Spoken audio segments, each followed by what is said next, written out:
ఎక్కడుంది పరిపాలన?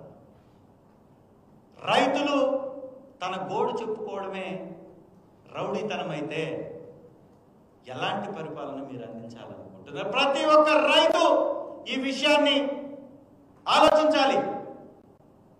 రైతుల్ని గౌరవంగా లేని మాట్లాడేటటువంటి ముఖ్యమంత్రి ఈ దేశంలో ఎవరైనా ఉన్నారు అంటే ఖచ్చితంగా అది చంద్రబాబు నాయుడు గారే.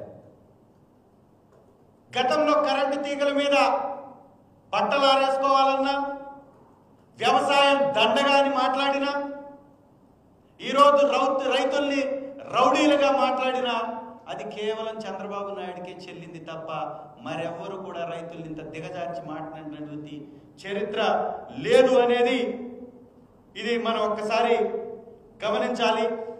అలాగే నిన్న జరిగినటువంటి పొదిలి సంఘటన, ప్రతిపక్ష నేత